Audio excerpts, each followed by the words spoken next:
మన ఆడపిల్లల కోసం, మన కోసం, మన భావితరాల పిల్లల కోసం ఇకనైనా హిందువులం ఏకమై ఉందాం. ఎందుకంటే 500 సంవత్సరాల పోరాటం అయోధ్య రాలేదు. మొదలలో పెద్ద ఆయన వెళ్లి శ్రీకృష్ణ మందిరం చూపెట్టాడు ద్వారకలో. మనందరికీ కూడాను ఎక్కడ అంటే ద్వారకలో చూపెట్టాడు. కాశీ జ్ఞానవ్యాపిని చూశాము. ఇంకా చాలా ఉన్నాయి చూసేది. మన సాంప్రదాయాలు, సనాతన ధర్మాన్ని కాపాడే వాళ్ళకి మీ అమూల్యమైన సమయం వెచ్చించండి. వచ్చేవి ఎలక్షన్లు, ఓటు కోసమే బ్యాంకింగ్ చేస్తున్నారు. మన పిల్లలకి ఏం కావాలి? విద్య కావాలి. ఉచిత పథకాలు మనకొద్దు, బస్సులు ఎక్కలేము. ఇది గుర్తుపెట్టుకోండి. ఏది ఉచితం ఇస్తుందో వెంకట మనకి ఇంకోటి వస్తుంది.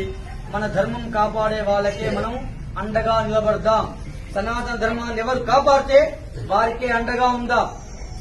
గత 14 ఏళ్ల క్రితం చూడండి భారతదేశం, ఇప్పుడు చూడండి. సత్యం మాట్లాడుతున్నాం.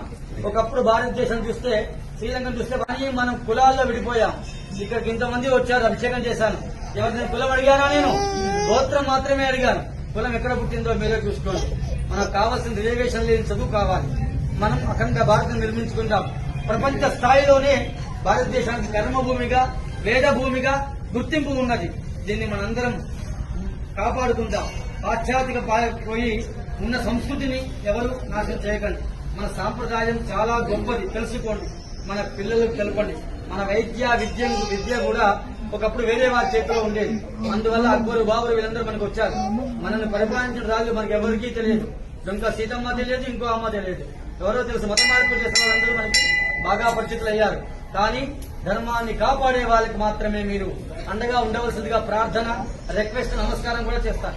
ఎటువంటి ఇబ్బంది లేదు. వేద భాషను రక్షించండి, వేదాన్ని రక్షించండి.